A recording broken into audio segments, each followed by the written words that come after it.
All right, welcome to Jess TV. You can watch Jess TV on Roku TV, SSH101 TV, Meta TV, or justfm.ca.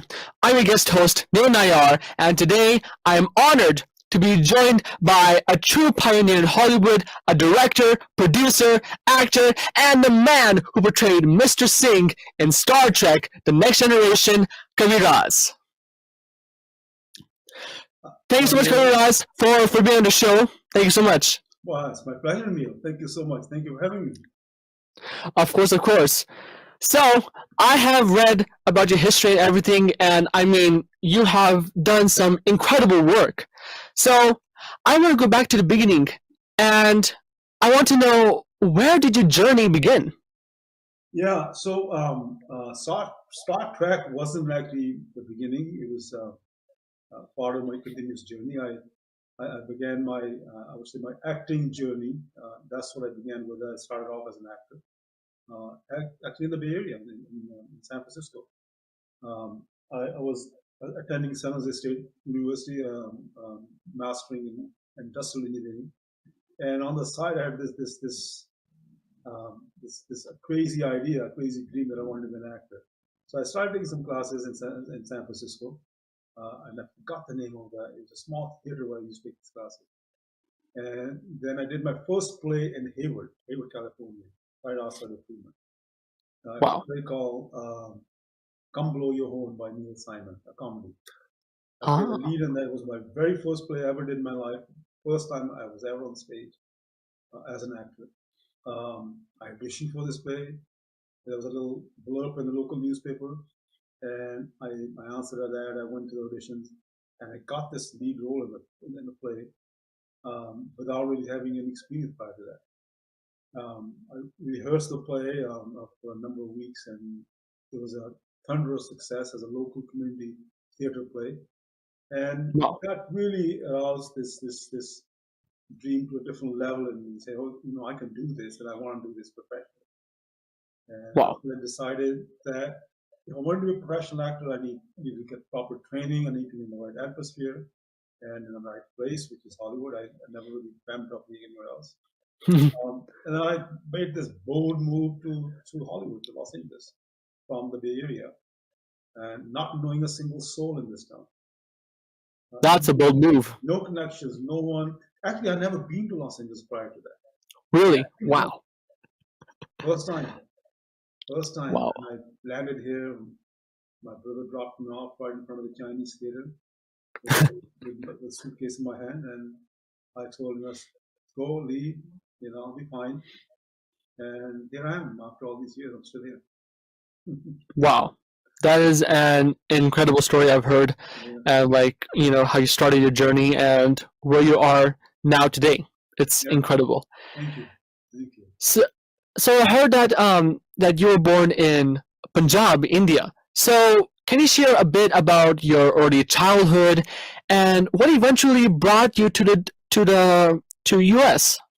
Yeah, I was born in India, Punjab, like you said, in an area called Hoshiarpur. A small village, tiny village, not far from Hoshiarpur. But I grew up mostly in England. Wow. I was very young when the family migrated to England. My father first. My father was an ex-army officer who had this opportunity to come to England at one time in the early 60s. And he came first, he settled down there, he was working, and then he called the entire family, the rest of the family. My brother and my sister, and my mother.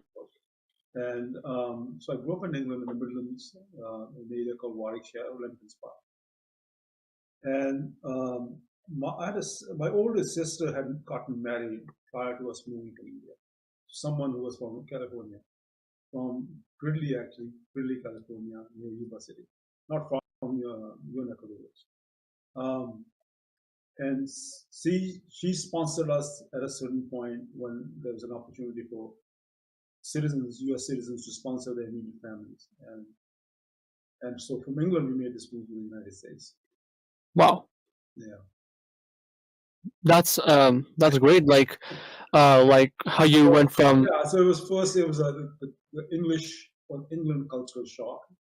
I was a kid moving to England, and then there was the American culture shock moving here. Even though England and the US, we speak the same language, but the cultures were so different. The place was so vast, and especially we moved to where my sister lived in Begley, which is a rural town, a farming town. She's a Oh, rancher, and her father-in-law, who came to this country in 1913, was a big time farmer there. He grew peaches and prunes um, and so we worked on those farms, on those ranches, on those orchards for the initial 3 years of our lives in America. wow, wow, that's nice. I picked peaches, so I know field work. That's I great. picked peaches. In Colusa, I irrigated wheat fields in Chico area, right outside of Vix. I worked in the rice fields irrigating. Really? In Wow. the summer, cleaning out the dams and rebuilding the dams again. Yeah, so Wow. I know a little bit about orcharding, farming. Wow. That's nice. Yeah, it's great that you know about your own culture, your own food, and how it works. I mean, I do have a garden too where I grow fruits like apples, pears, and those kind of things. But like not like you. I mean, yours like more. Oh, it's quite. I think a training in this wonderful work ethic that I still have till this day. I mean, I Wow. still put in a lot of hours every day, and I still work 7 days a week. The work doesn't tire me, work doesn't bore me, and I think it comes from having worked at a very young age and having experience of this hard work. This and farming is hard work. Working, especially working as a laborer in farms, in ranches, Yes. in orchards, in hot summer days, July, June, July, August, when you're picking peaches and working in almond orchards, and it teaches you a lesson or two about life. Mm. Yes, that is true. It teaches you a lesson. Yep, that's correct. That has also taught me too. Yes, I think for me, like when I garden too, I do garden sometimes. It teaches me how to be humble. So that's my way of saying that too. But it's nothing more humbling than carrying a 45, 50, 60 pound bag of ripe, peaches around your neck, climbing up Mhm. down this step ladder, and then dumping these peaches into the bin and running back up again, and then getting another bag full. Nothing more humbling than that. Yes, of course, of course, of course. So, um, just curious, like, so what was the cultural shift like when you first moved to the US? Did you always plan to pursue acting, or did that passion develop after arriving here? No, I was actually well, of course, I went to school when when we moved here. For the first initial months, we just worked on the orchards, and then my brother wanted me to study because I was always good in school. I had just graduated high school in England, and but I was in sports. That was my life, my secondary sort of life. I loved going to school. I'm not a very studious type of person. I didn't never really study a lot. Oh Um, wow. I was blessed that I was pretty good at it, and, but I played sports. I played football, soccer, field hockey, volleyball, and I played a little bit of kabaddi as well. Oh, Um, that's nice. so that's what I enjoyed. And in Yuba City, we have tournaments and matches. Um, so it wasn't about acting. It was about sports and just studying at that time. Nice. Yeah. Have do you also play cricket too? No, I played a little bit of cricket in England. I never really liked it. Ah, I see. Because I played all these sports that required a lot of running around and very physical. I found cricket a little boring, to be honest. Ah, I see. As an athlete, it just Uh-huh. wasn't my cup. I could never really get into it. It's like I have a lot of my friends who play golf, and for the same reason that I'm just not that attuned to playing golf either. Even though I think I should try it. A lot of my Yeah, yeah, hockey friends play golf these days. yeah, yeah, yeah. Yeah, like doing different sports is like Yeah. trying to train yourself to do something different. Yeah, That's how I see. Yeah, like me, I also do like to do different things too. yeah. Well, I see, like you play all these different instruments, and I think it's the same sort of aspiration. You want to try different things, want to do different things, which is great. Yeah, I was like that when I was younger. yeah. It's like when you learn different instrument, you are training your brain to learn different techniques. Yeah, While in sports, you learn different sports or learning different techniques on like if it's like soccer ball, football. As you mentioned. So yeah. yeah. So like from moving to sports to acting, like what was your very first acting experience? Like was it on Well, stage or well, screen? Like yeah, like I said, the first one was this play that I did, Come Blow Your Home by Neil oh. Simon. That was my first. Then after that, I moved to Los Angeles and I started studying acting here. I went to Lee Mhm. Strasberg Theatre Institute, which is a very prestigious institute here in Hollywood. Um, Lee Strasberg, at that time, he was alive. He's no longer with us. He Mm. taught people like Marlon Brando, Paul Newman, and numerous other. Al Pacino was one of his students. Actors like Okay. that. He taught what we call the method acting. I studied that for 4 years. And along with, while I was there, I started doing theater as well. I started my own theater company called the Wandering Players. And I was the first, probably the first Indian to introduce Indian theater to this country. Really? Yeah, I started doing plays of Rabindranath Tagore here in Hollywood. I did Sakaram Binder. Vijay Tendulkar is a very well-known playwright.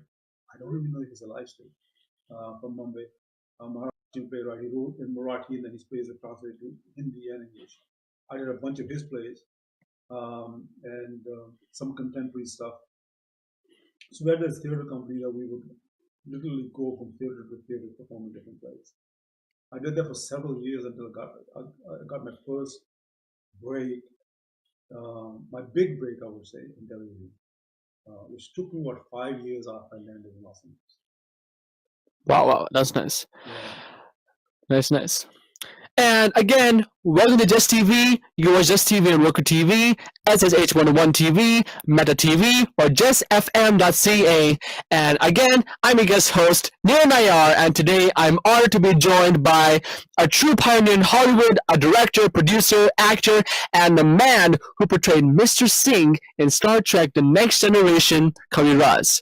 And going to the next question.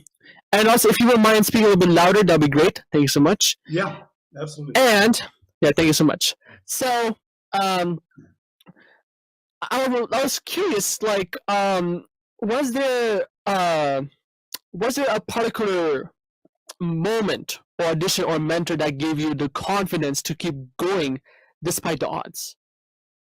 Well, that's a really interesting question. I mean, you can't really pinpoint one particular moment and say this is it, that I have it and it's going to happen because this is such a fickle industry in certain ways.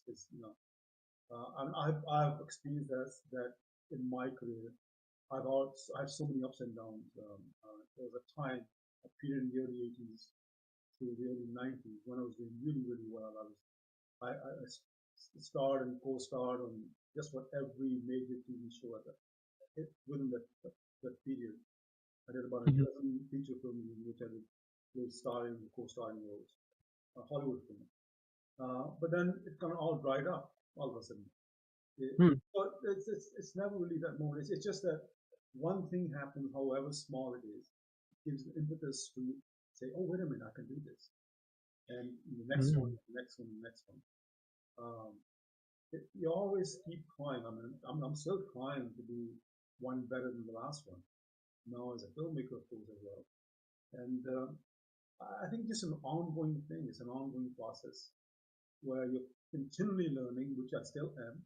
I'm learning a lot of new things. Mhm. My profession as an actor and as a filmmaker and as a writer. Um, so it's not really that one thing, but I think it's probably a combination of so many things happening. And when you want to sort of like on a roll, things happen. There's nothing more beautiful than that in this industry. Hmm.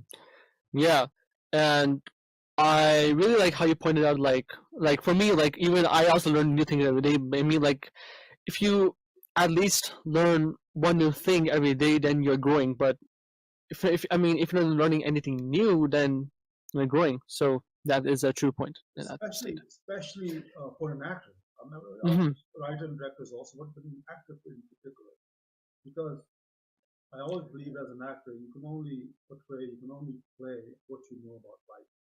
Mm-hmm. And if you stop learning about life, then you have nothing more to share as an actor, nothing more to show. Mm-hmm. You have shared, it's like if you're working for a while, guess what? Everything about what you learned in life, what you experienced in life, at a certain point. And if you start growing as a human being, then you start growing as an artist, as an actor. And I think that's really essential, that's really important, to keep learning, keep growing, and keep absorbing what happens around you. Yeah, that is true. You know, like watching others, you know, watching actors, you know, act in theaters, watching actors in movies, you know, getting to learn is also very important too. It's also very important to learn from other people too, you know, to gain Absolutely, knowledge. yeah. Other actors, like the media producing musicians and Mm-hmm. composers, you experience their work, you watch their work, you listen to their work. As an actor, I watch other actors' work, and I always try and see how they come to a certain conclusion in their work. What is the method or the magic behind what I just saw? This when there's a wonderful scene, great piece of acting, you can see it, you can feel it, and you try and analyze it, and you learn from that. You don't have to copy that, and because then you're just trying to be somebody. But you can learn from the process. Mm, that's nice. And if you don't mind, like making your mic one just a little bit louder for our viewers, so they can hear you Yeah, better. That'd be great. um, I don't have a control on this. I think. Oh, How no is worries. it? I think now it's better now. Yeah. So thank you so much. Thank you. So yeah, that's great. About about what you said, and so I've heard that. I feel like you have made history as the first South Asian actor on Star Trek: The Next Generation.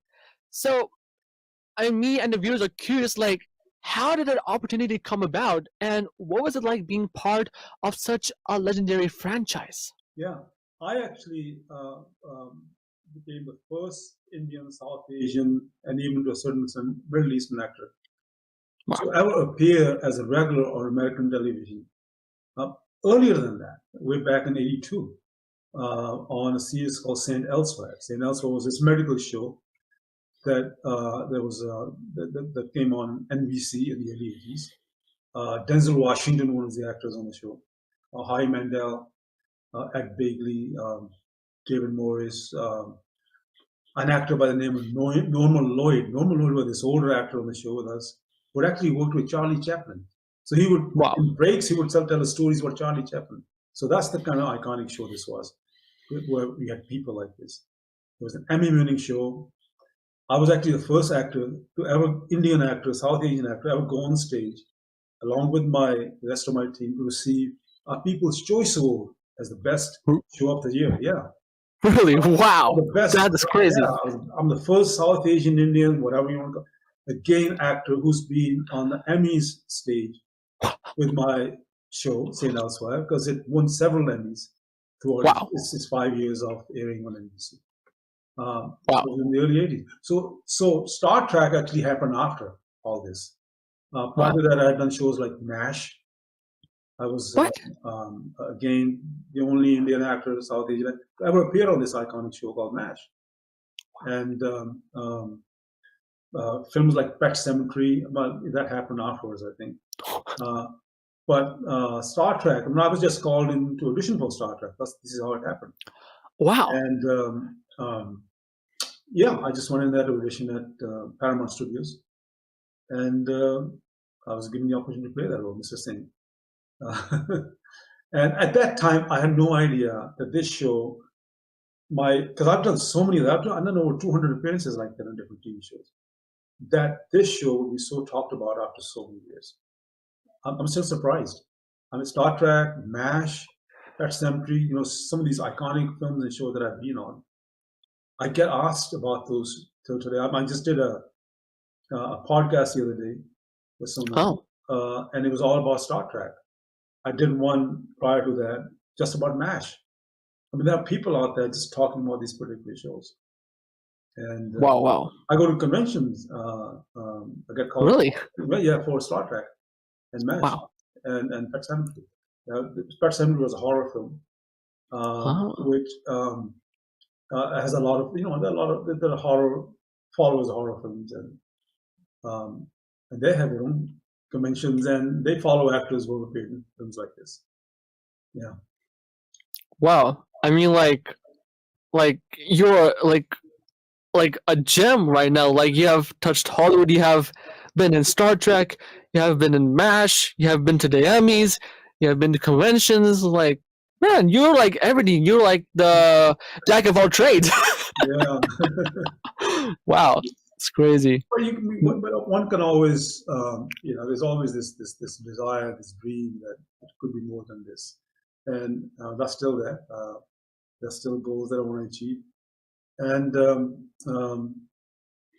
be in the kind of content, films, TV shows, as an actor or produce or direct, and that work is still continuing. Yeah. Wow.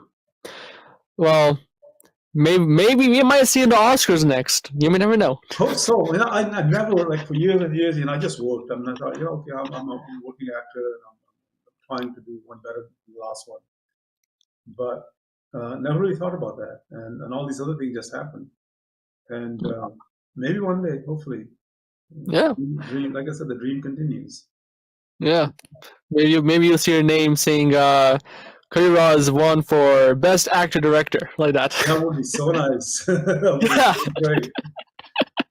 Well, that's great. Yeah, seriously, great.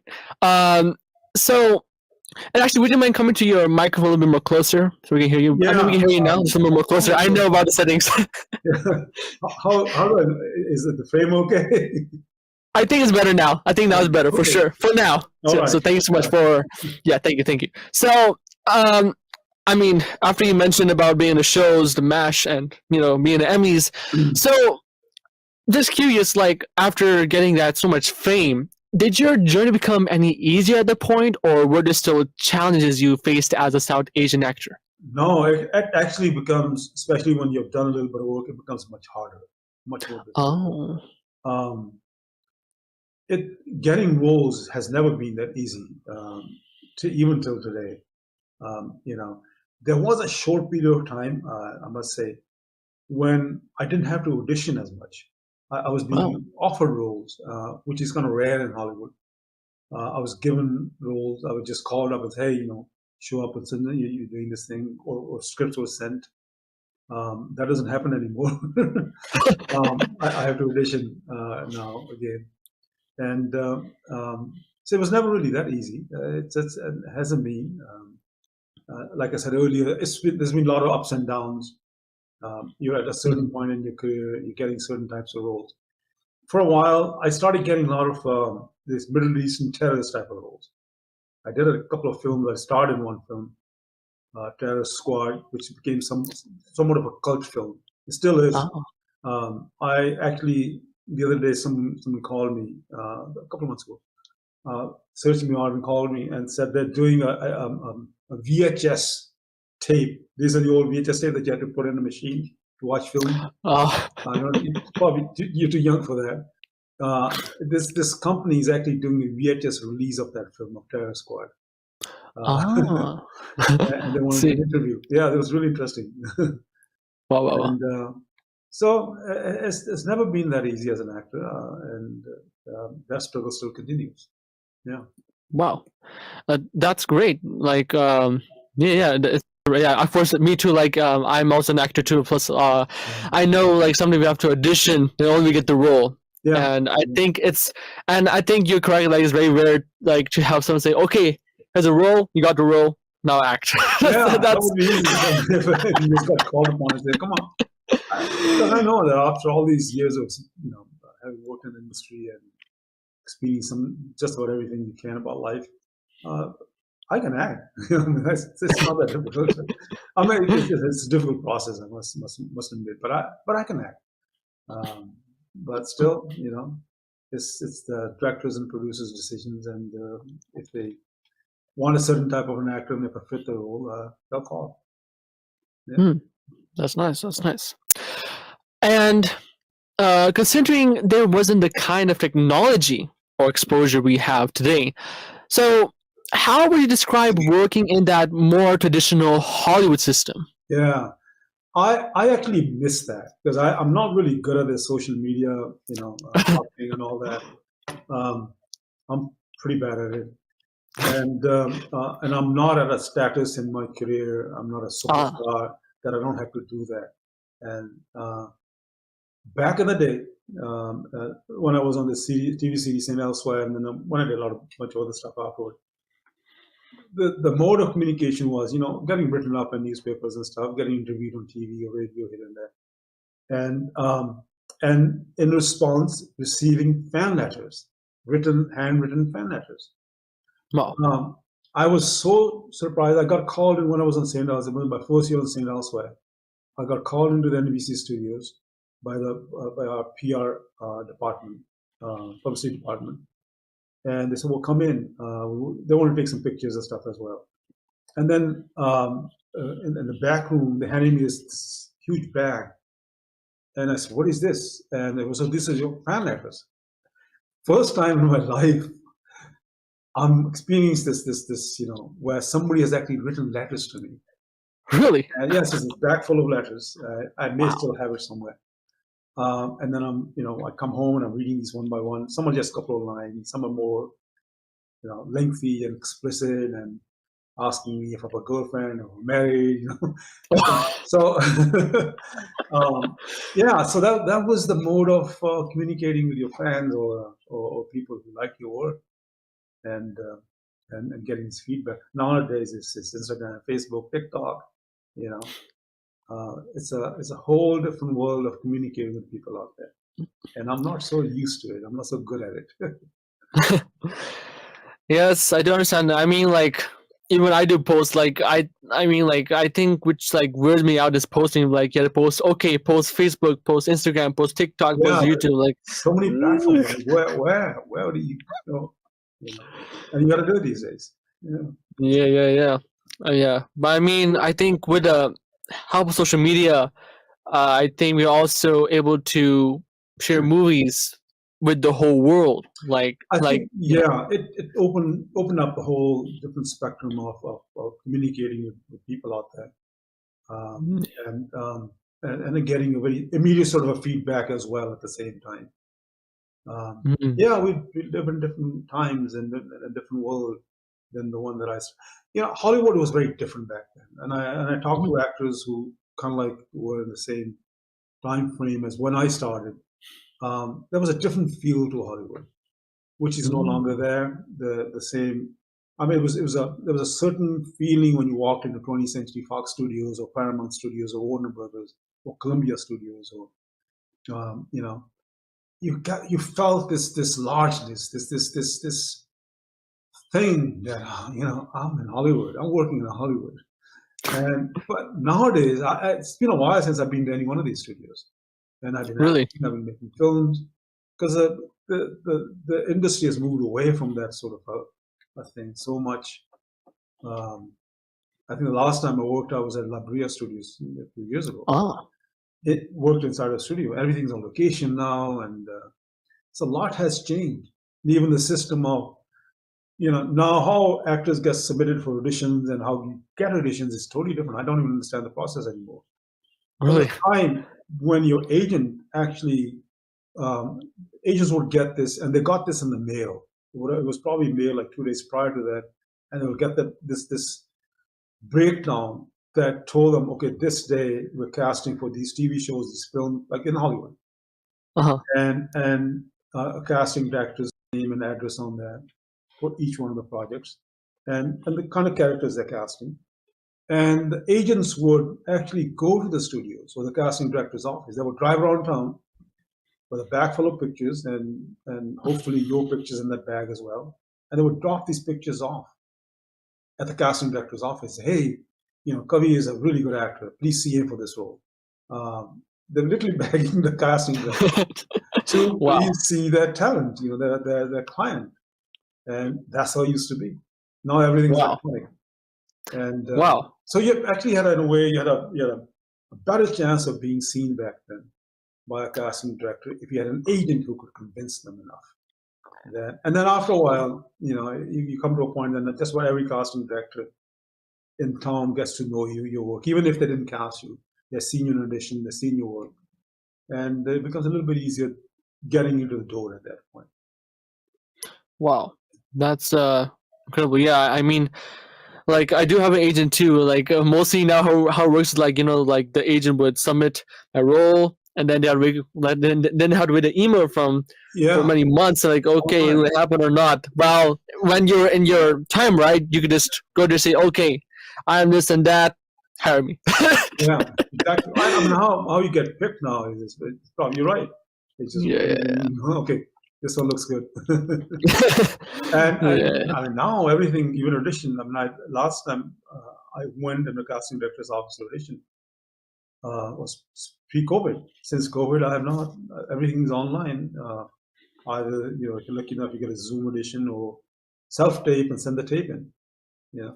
It's so changed. And one of the things we used to enjoy as an actor back then is when you went into a casting director's office to audition, and it's a particular role, right? And you see a room full of actors who look just like you, or pretty much like you, same color. And if it's a Middle Eastern role, 30 Middle Eastern actors, right? About the same age group. And then over the years, you become friends and get to know each other. At least you get to know each other, but friends, I don't know, because you're all competing for the same roles. It's been months, I mean years now that I've seen some of these faces, these people that I've worked with, like, the last 35, 40 years in Hollywood, worked with them, and sometimes in the same shows. I haven't seen these guys. Wow. That disconnect is kind of alarming. So, when you auditioned for the role of Mr. Singh in the Star Trek, The Last Generation, were there people who looked like you, or were they different? They audition all kinds of different actors. When I was walking in, I saw two actors walking out. I mean, Paramount Studios is a pretty big studio, so from the gate and the casting office or the producer office was way in the back. And as you're walking for your turn, you see at least half a dozen actors walk by you. Some it's like I said, some of these actors because you see the same faces again and again. One of them was a really well-known actor. I won't say the name. Who walked by me? We were friends. We actually did a show together. Oh, nice. We said hi to each other, and then it's hard to hold a conversation with that because you're focusing on your audition. They've just had theirs.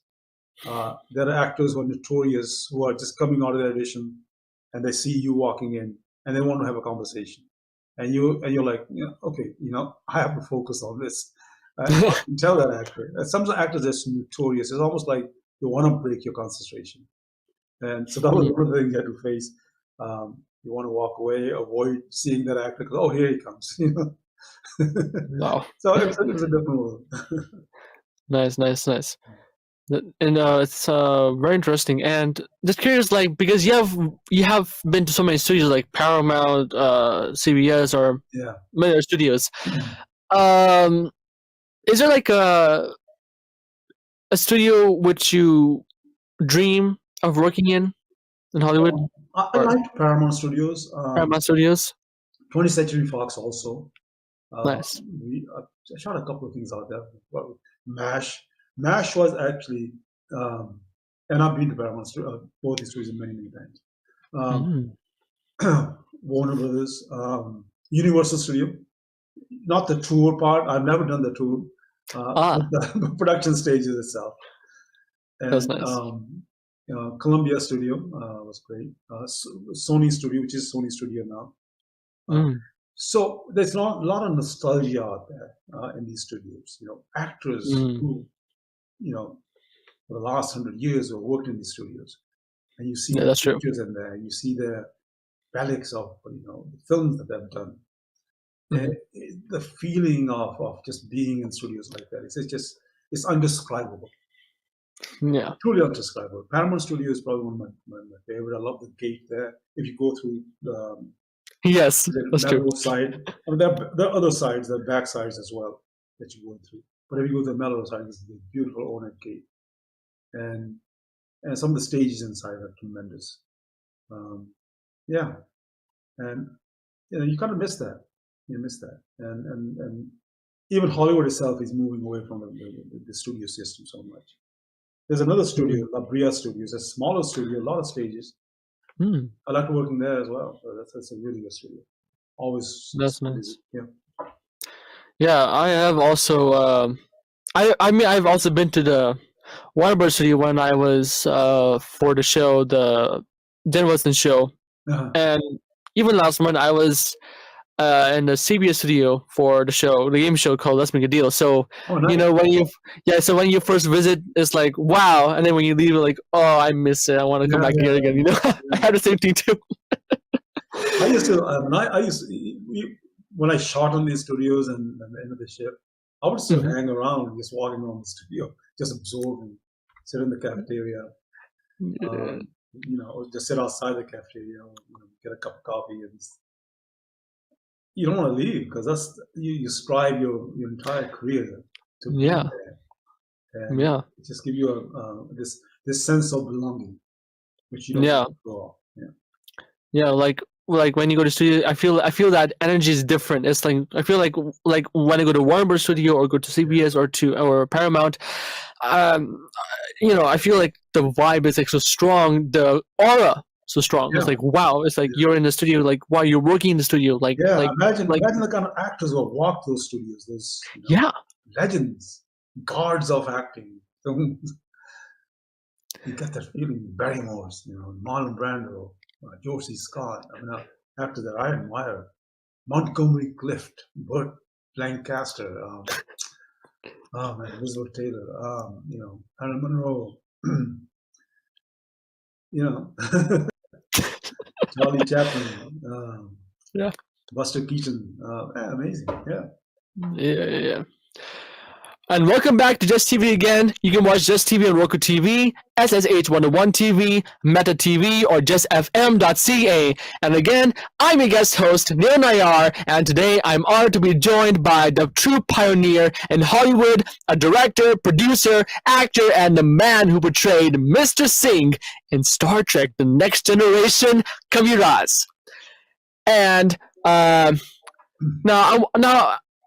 one thing I'm just curious is that, what inspired you to transition from acting to filmmaking and storytelling from behind the lens? And was there a turning point?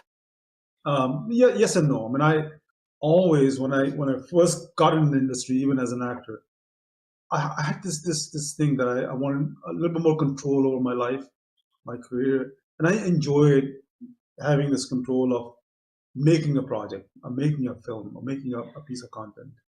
And then as the acting career started kind of drying up, and it turned more into filmmaking. Even when I was doing theater, I was actually directing a lot of my theater. I was acting in them, and I was also directing these plays. So I had a feel for that. And when I write also, most of the films, not all of them, most of the films that I've directed, I've written them as well. And I enjoy writing. Writing is a very tedious process, but if you have a story to tell, then it can be quite fun. So it was over time, I think, that I transitioned more into making films as well. Wow, that's nice. And you have also directed The Black Prince, which is like an acclaimed historical film. So how did that story find you, and what kind of research went into telling it in the story? Yeah, I was always moved by period films or historical stories. And so when this project came about, it actually came to me.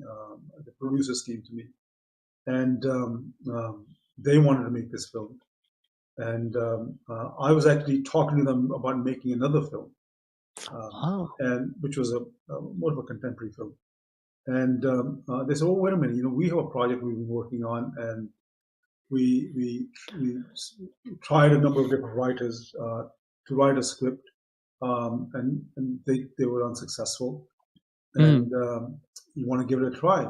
And I asked, "What's the subject?" When they told me the subject, I said, "Wait a minute, this rings a bell." I didn't know much about Maharaja Dalip Singh, the last king of Punjab, son of Maharaja Ranjit Singh. Dalip Singh, who actually was brought to England. I grew up in England, so I had a little bit of an inkling about the story, but not much. And so I said, "Yeah." I said, "Give me a crack. Let me try this. Let me try and write the script." And they said, "Well, how many months will it take?" I said, "Give me 30 days." And I did a lot of research. I read a lot of books, articles, whatever I could get my hands on. And I did a first draft of the script in 30 days, actually 29 days.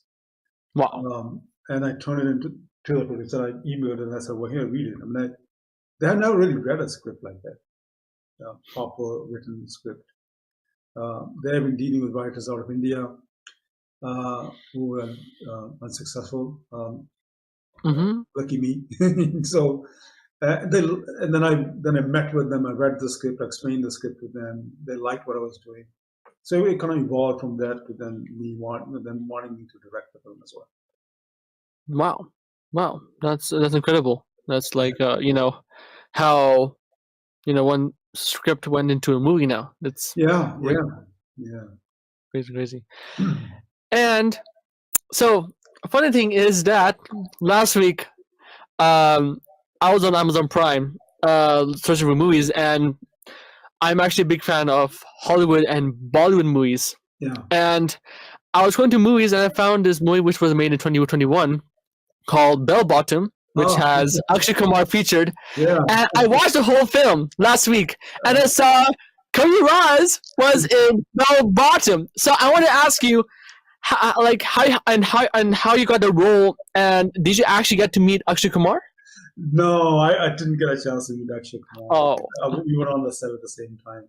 I think he was already done with his part. The film was shot in Scotland. I just got initially I received an email from the casting directors from Mumbai and about this film, and I didn't believe it. I thought it was just a prank. Me doing a Bollywood film, I never tried Bollywood. I never, even though the very first film I did in my career was a Bollywood film, and I'll talk to you about that in a second. So, and then I got a call. They must have gotten my number from somebody in Mumbai, and they said, "Well, we sent you an email. You didn't respond about this film, and there's a role that we would like you to do."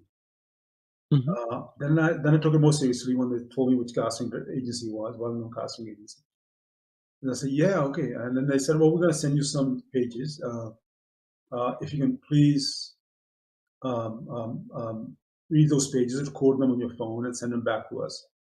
I said, "You want me to audition?" They said, No, we don't want to audition. We're not auditioning you. Director already wants you. He just wants to see, you're speaking Hindi because the film's in Hindi." Well, I said, okay, so that's fine. So that's what happened. They sent me a script. I recorded it. I taped it myself and sent it back to them. And they came back with a couple of notes that said, "Can you do this again?" I did it again, and that's how it kind of happened. Yeah. Wow. I played General Zia Haq, president of Pakistan. Wow. At the time of when the film was set in the 80s, of this crisis that was happening between India and Pakistan. That's incredible. Like, I went to show. I was watching the film. Like, oh my god, Kavi Raz in there. I'm like, oh my god, that's so awesome. Yeah. Wow, that's great. After that, I got a number of other calls about doing Bollywood stuff, films and TV. Really? Nothing has materialized so far.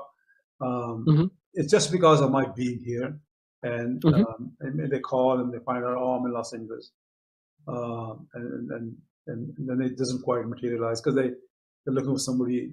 And I've been told, "Sir, if you were in Bombay, you could do a lot more work. We would love to represent you, and to the producers, directors."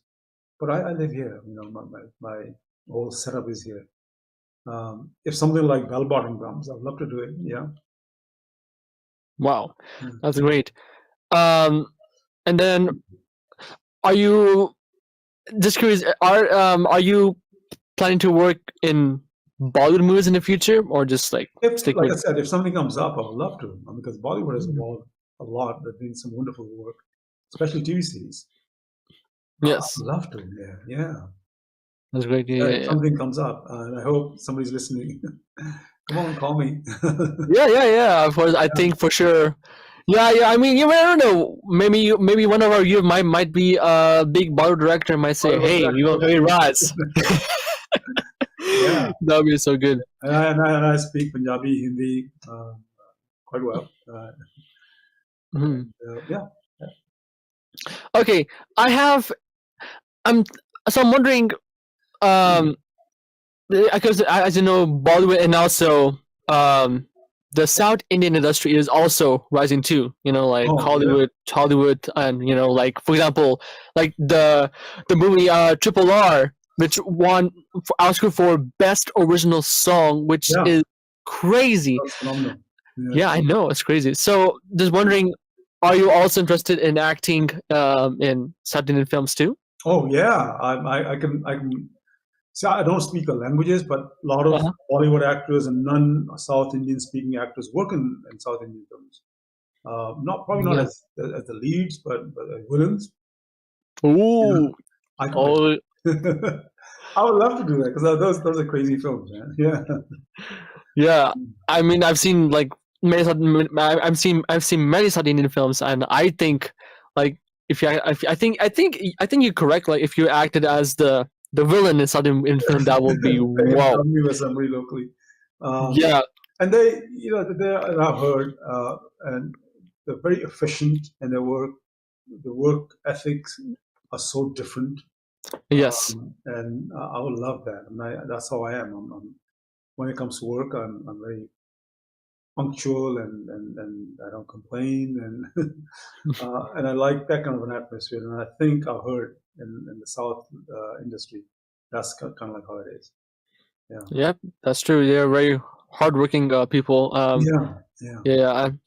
I'm actually working on a South Indian feature film at the moment, Nice. and I'm actually producing 4 songs for them. And like I've seen their work, like how they talk, how they work. It's so different Nice. than Hollywood. Is And it being shot here? The film is here? it's being shot in South India, actually. Oh, India. Okay. Cool. Yeah. Great. So actually, I want to ask you this question. When you worked in Star Trek, and now you have acted in the Bollywood film Bell Bottom. Was there any difference, or was it like similar? Yeah. I mean, every industry, Neil, is different. Hmm. Working styles are different. Work ethics are different. Star Trek being a Hollywood show, everything was Yeah. Hollywood. Everything was bigger than life, huge studio, makeup rooms, trailers, lights. I mean, big crew. And even though in Bollywood, the crew gets up there, into several hundred numbers. And so every industry is different. I mean, I worked in the Punjabi industry as a director mostly. I've shot in India. The Punjabi industry is growing quite a bit as well. But it's again, when you look at Hollywood and that, it's quite different. Quite different. Yeah. That's nice. That's nice.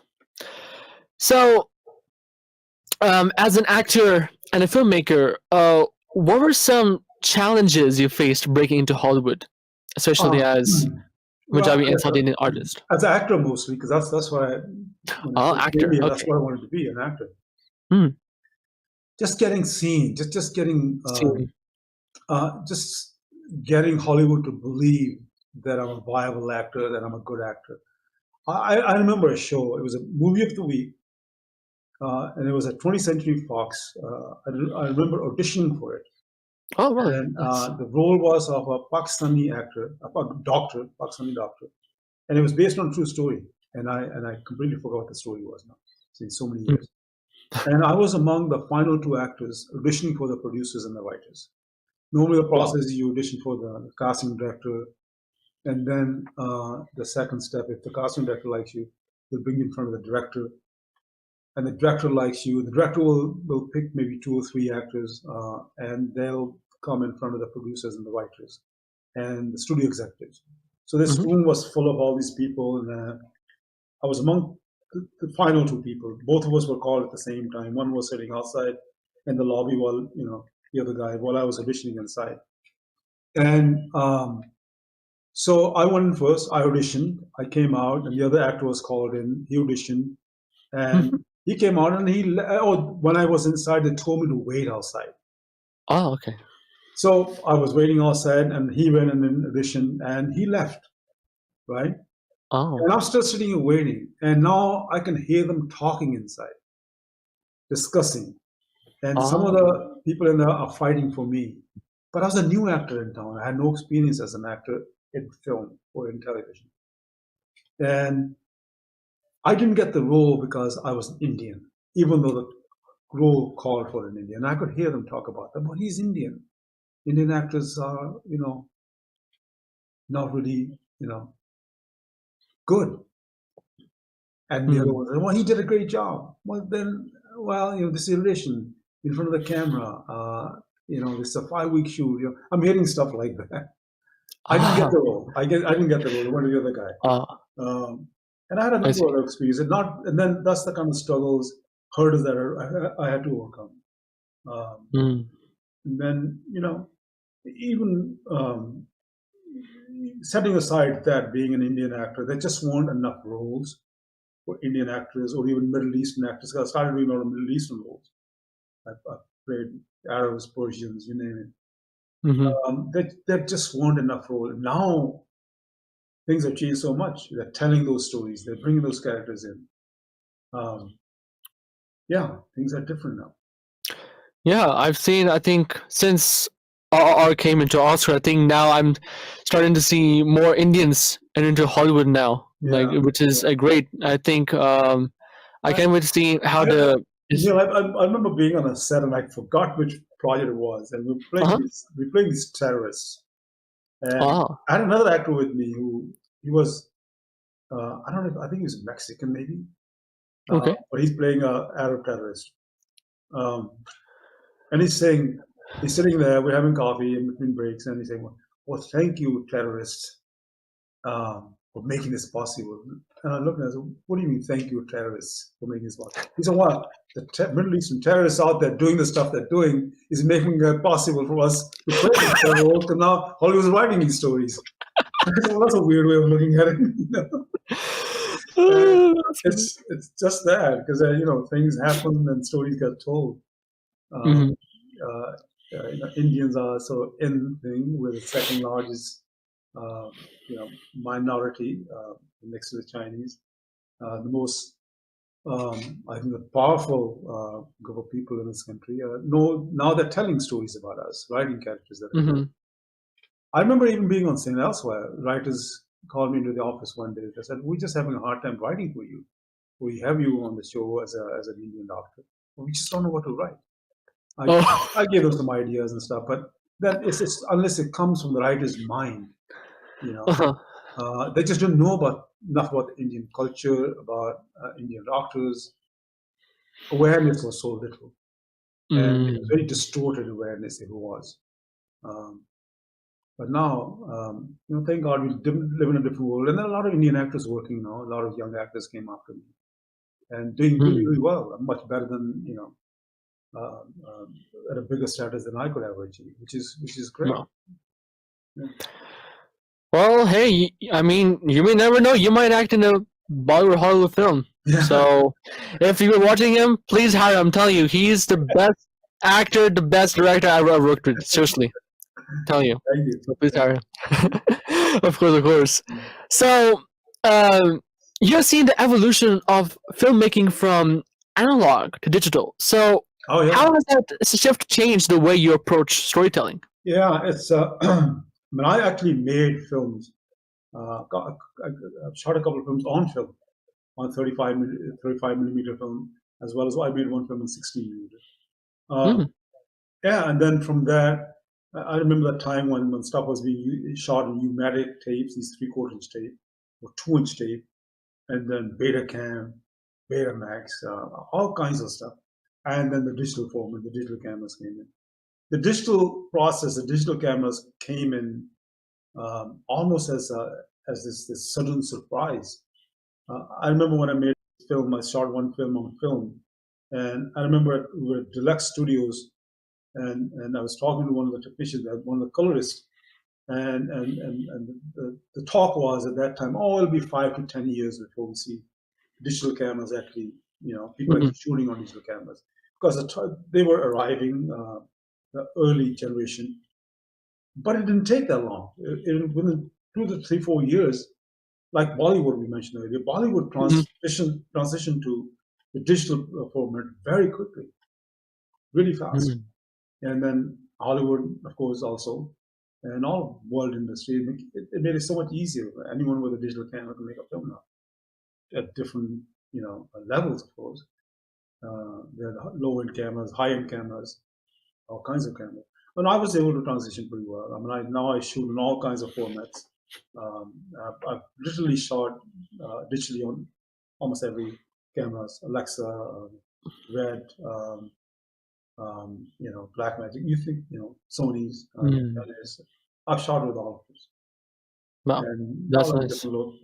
different speeds. Yeah. Wow, that's nice. Yeah, I actually, the other day, I'm actually going through the process now. So one of my films that I shot in 35mm film, Really? I actually recently digitized that into digital format on hard drive. Cost a Oh, lot of money. And then, because back when you shot in film, you have the film, and then you have the sound negative, the optical negative, sound negative. And then when you make the print, you merge them. So in order to get the sound, I had to get the sound from the sound negative. So I mixed this film 5.1 Dolby sound back then. But the sound negative, when you transfer from it, there's nobody out there that I could find would actually give me 5.1 sound. So I came, I have now stereo sound, but I had these drives, this cartridge that has the 5.1 Dolby sound on it. And I can't find anyone out there in this entire country. I found one guy eventually who can actually read that cartridge and get my sound of it. That's how the world has changed. I found somebody in England who could do it, but this is how the world has changed over the last 10 to 15 years. Wow, that's crazy. Like for me, as you know, I'm a composer, and recently I also do score for many of the films, and I recently scored for a web series called Springtown and a short film, a comedy short film called Paper Notice. Yeah. And they were planning to submit to a film festival called Sacto Movie Buffs, which got selected. And they wanted to sound in 5.1, and I'm like, I have a simple studio setup. How am I supposed to put into 5.1? And I found this term called DCP. I'm like, what is DCP? How am I supposed to put this and that? But anyways, I figured it out. And then DCP, that's what you use, yes, exactly, screen the film. Yes, correct. DCP to screen the film. Yeah. So after that, and actually that was my first experience, because that film and the sound had to be submitted for the IMAX theater at the 70mm. And that was the first time I've ever heard my music in the IMAX theater. And boy, it was an experience, isn't it? Different experience. When the seats even shake. Yes. At a certain level. Yes. Yeah. Like even hearing the music, I could feel like each vibration on my body, wow, I could feel the sound hitting my bones and everything. Wow. So here we are talking about a world of film, which started off in the silent world. Films were silent. Yes, that's true. Music, there was no sound, and then the next step was they had live music in the theaters. When the film played on the screen, there was an orchestra that played the music. Charlie Chaplin films, Buster Keaton films. There was an orchestra that played the music while the film was playing. And then sound came. And now sound is such an integral part of film. If sound is not done right, the visual experience is not the same. Even though we're talking about a visual media. film is still and always will be a visual media. It has to look stunning, has to look great, and the storytelling has to be visually told. And one of the things I say, and I still do, I mean, even for my own film, is I'll watch the film by turning off the audio altogether. I just watch the film visually and see if I get something out of it. There's a film we're making now, and you're a part of it. I don't want to talk about the film as much. The other day, my director here in the studio, my editor, I'm sorry, in the studio, told me, he turns to me, Perminder, you know Perminder. He said, I watched this film. I turned down the sound and watched this film. And he said, it moves me exactly the same way it moves me when the sound is on. And I said, wow. So I never told him to do that. I said, well, I do that. That's why I watch them sometimes. And if it can do that, then you have made some right choices in making that film. No. Yeah. That's incredible. And again, welcome to Jess TV. You can watch Jess TV on Roku TV, SSH101 TV, Meta TV, or justfm.ca. And again, I'm your guest host, Neil Nayyar. And again, I'm honored to be joined by a true pioneer in Hollywood, a director, producer, actor, and the man who portrayed Mr. Singh in Star Trek The Next Generation, Kavi Raz. And moving to the next question, were there any roles or scripts you turned down because they didn't align with your values or vision? No, that didn't happen a lot, but there was one project I remember. It was an independent film, and in fact, the director got so pissed off at me. Well, a couple of things in life. That I agreed to do the film. I met him somewhere at this get together. He was a Desi director, and he described this project to me in this lead role in this film. And I said, "Oh, this is great! It's great." I said, "Yeah, I'll do it. I'm gonna help you out, and it's a really good role." I wasn't doing anything at the time, and then I said, "Please send me the script." And then he sent me the script, and there was stuff in there that I wasn't very comfortable with. And then I called him up and I said, I don't want to do this. And there was only a few days prior to him starting shoot when I got the script. And he got really, really pissed off at me for turning that down. Oh, really? Wow. But I don't feel bad about it, because it was just horrible stuff that it required my character to do. That just didn't feel right. It wasn't necessary. And then there was an off-Broadway play that I auditioned for. I was called to New York to come and audition for this play. And I hadn't done theater in a while, even though I started off in theater. The play is called East is East. There was a film made on that. And I went to audition for it. And I auditioned, and they offered me the role. And I regret this till this day. I turned it down. And I made everyone mad, directors, producers, my agent. The only reason I turned it down was it required me to be in New York for 8 months. Oh. And not the performance were every day. It was only one day off. Monday, Sunday, there were 2 performances. The pay was decent for theater. But I just couldn't see myself living in New York for 8 months. And this was a few years ago. And I was going through a lot in my life at that time, I guess. My children were still growing up, very young. And so stuff like that has happened. And then there were projects, Neil, in my career that I came so close to doing, and they didn't happen because of things happened at the last minute. And those are always very painful experiences. Yeah.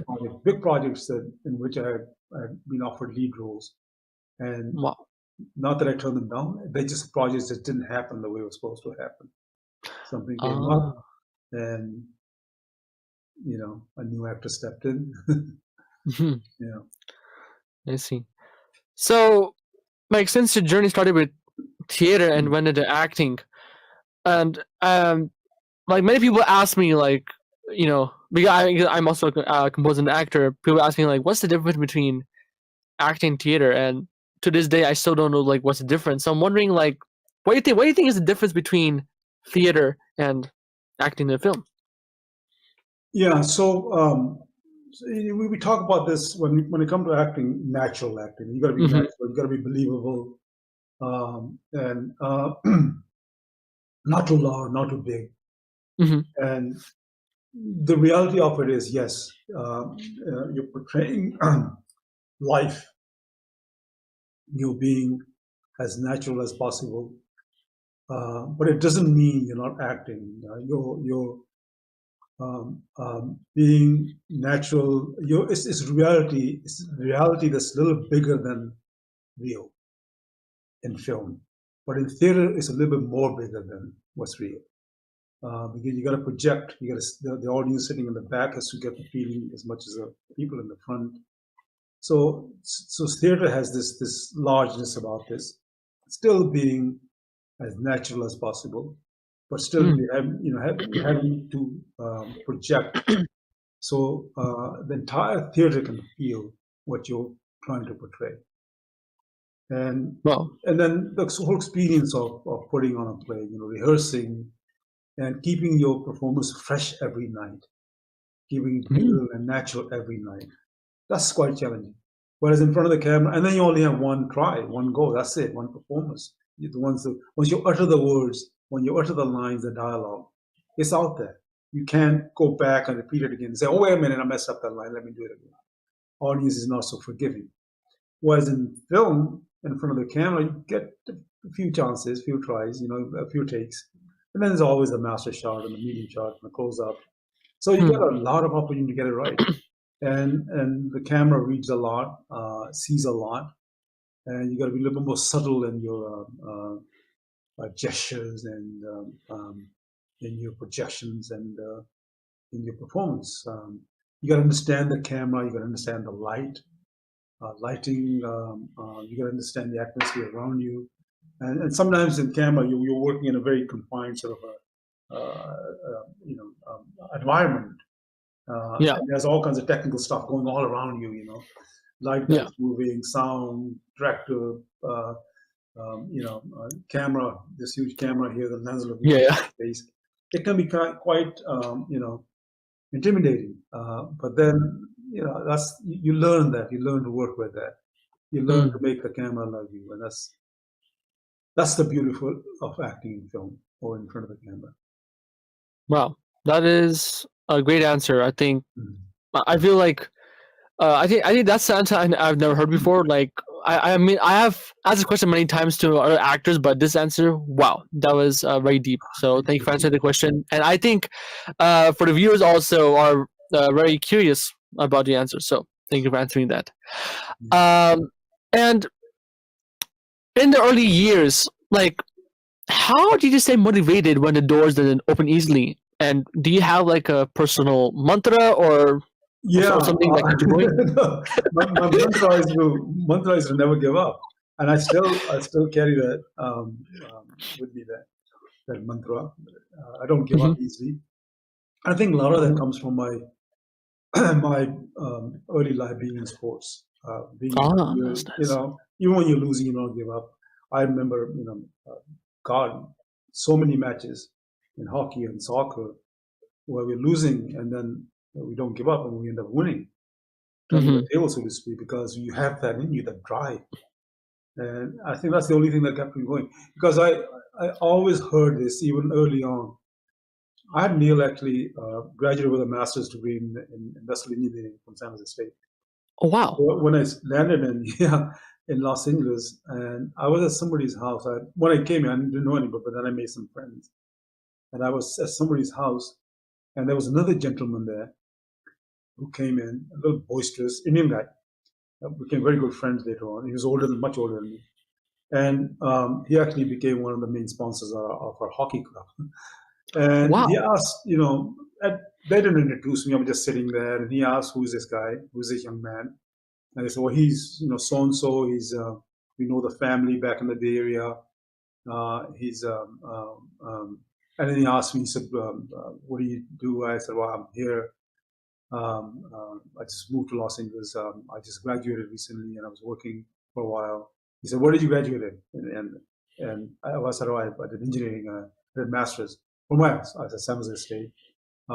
He said, "Okay, okay, oh, great, great, great." He had an engineering company actually. He had a soil engineering company, which I found out later on. And and they said, "Well, he's here to become an actor." The host family said, "Well, he's here to become an actor." He said, "You're an engineer. Why you want to become an actor?" I mean, he talked like that. That's stupid. You want to become an engineer? Come to my office in the morning. I'll give you a job. I wasn't there to get an engineering job. So I heard a lot. Then he honestly thought I was out of my mind trying to become an actor when I had this type of education. Wow. Well, that's interesting that you went from theater engineering to acting. It is a very interesting journey. So you have worn so many hats, like actor, producer, director. So what drives your creativity across these different roles, and do you have a favorite? Favorite, yes and no. Acting, because it's I don't have to think as much, even though the process of creating a character is still quite challenging. But if it's a project that I'm not producing or directing or I've written, then and I'm just acting in it, it can be quite fun.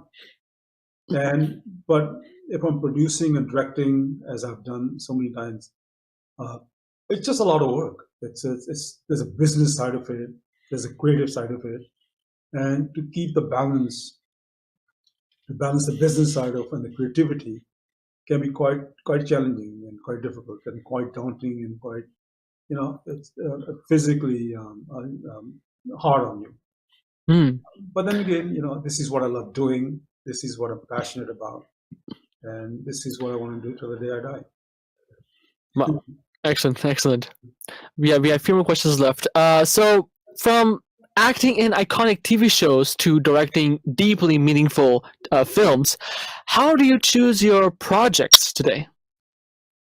It's got to be, if I'm going to produce and direct or write, it's got to be something that moves me, something that I feel I want to tell this story.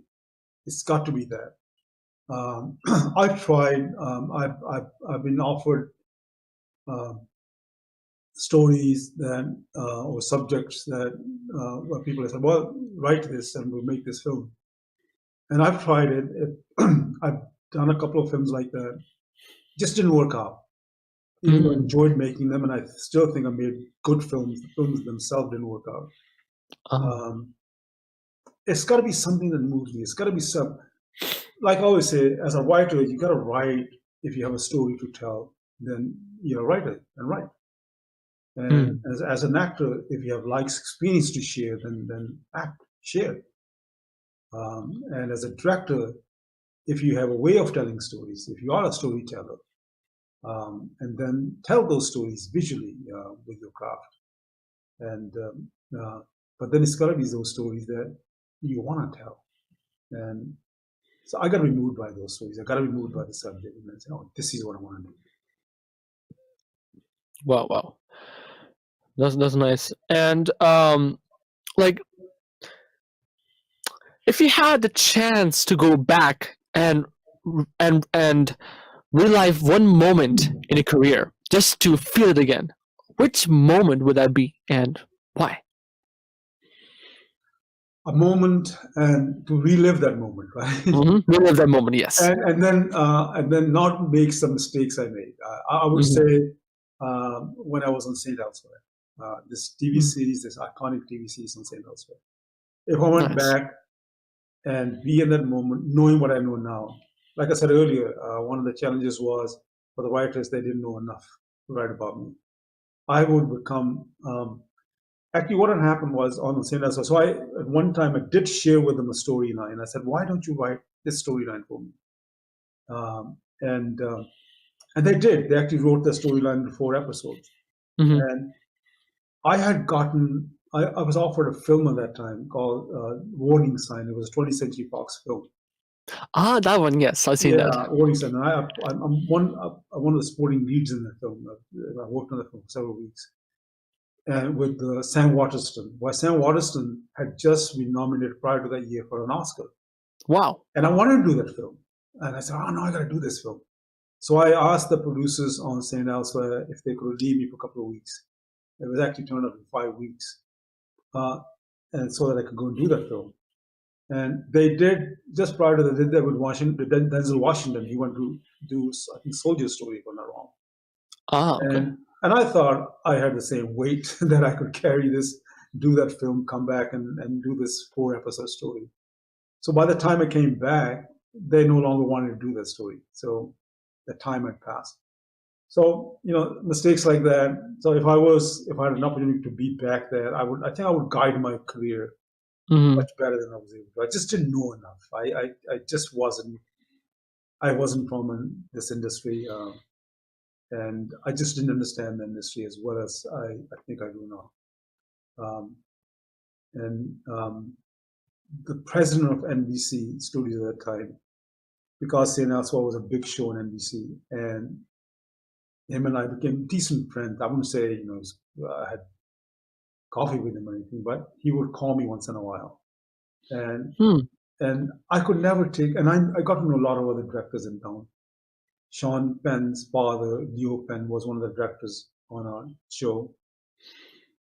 And I see other actors now, how they would, hang around these directors and get their role written a little bit bigger, and then get an opportunity to work on their future projects and stuff as well.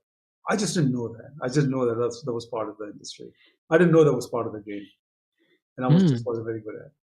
Taking advantage of relationships that I had. Wow, very nice. And if there was one actor you wanted to work in a movie, whether it is Hollywood or Bollywood, what actor would that be? He's not alive anymore. When I first moved to Los Angeles, I got through the work again, through watching films. I watched a lot of films. To an actor by the name of Montgomery Clift. He died a long, long time ago. He made about 15 films and he died. What a wonderful actor. What an amazing actor. Marlon Brando. These are the kind of actors that I admired and their work. In today's world, I don't know. There are a lot of wonderful actors out there that I would love to be in their films, but I can't really pinpoint one. I see. Yeah. And so many young South Asian artists look up to you. What advice would you give to the next generation who want to break into the film industry, either in front of or behind the camera?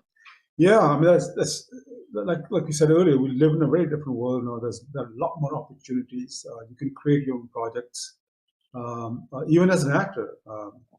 Rather than waiting for roles to come, write a film, a short film, act in it, get your friend to direct, someone to direct the film.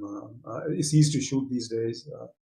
You can shoot film with your own, cell phone, and get your work seen. And like I said, there's when I came into the industry, like you said earlier, there wasn't enough work. There wasn't any work. I remember going into a casting director's office. So I got this agent, and this agent only handled ethnic actors, and all Mexican actors. So she advised me. She sent me a list of all the casting directors in town, and she gave it to me. She said, "Here's a list. Get a headshot and your resume." My resume had nothing on it, just the play I did and my education and stuff. She just stapled it to the back where she showed me how to do this, put it in an envelope, and mail this to all these casting directors. And then one casting director, she actually called up, and this casting director actually casted only commercials, something that I never pursued. And so I got a chance to go see her. I was working at that time. I was actually teaching at that time. So in between, and I taught a morning class and an evening class. In between, I had some time, and this was in Hollywood on Sunset Boulevard. I went to see this casting director.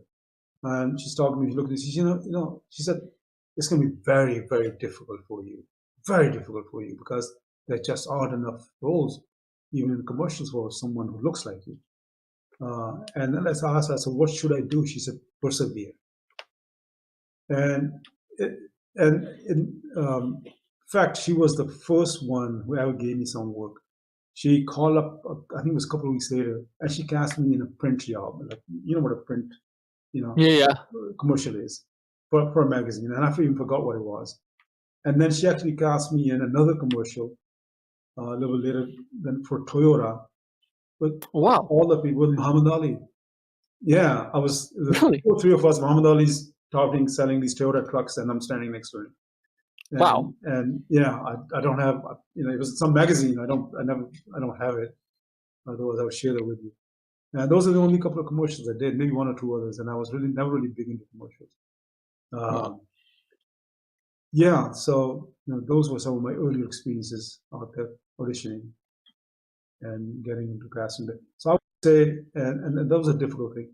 I would say today's actors just get do whatever. One of my acting teachers actually taught a wonderful lesson. I was asking the same question: what should I do? And he said, act in student films. And I actually had, my roommate was a student of directing at Columbia College. He had a lot of friends. And I told him, I said, any film you guys make for the school, I want to be in it. And I did. I must have done God knows how many student films back then. Wow. I would offer, I would say, I'll be there, and just act in the student film. And they were always looking for actors. Yeah. So nice. that teaches a lot of, you get a lot of experience doing that. But you guys are lucky, actors today, filmmakers today, from the South Asian diaspora. You are lucky. There's a lot more opportunities. You can tell your own stories.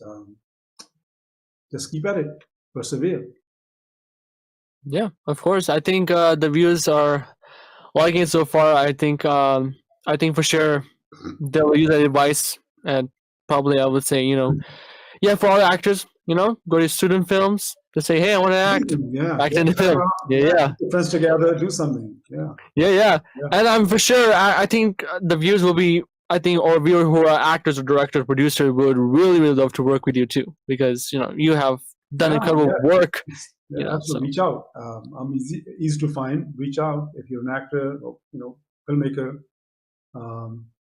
Let's do something together. I'm always making a film or TV show or something we're producing.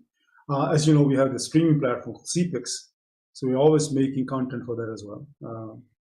Yeah. Of course. Okay, and finally, are there any other upcoming projects or messages you'd like to share with our audience? Upcoming projects, I'm working on a number of projects. I always have 3 or 4 projects that I'm juggling, trying to get made. And what will come next, I really don't know at this point. I have 4 projects in the works, feature films. No. One of them hopefully will happen soon. Yeah. And that's kind of like where we are. I know.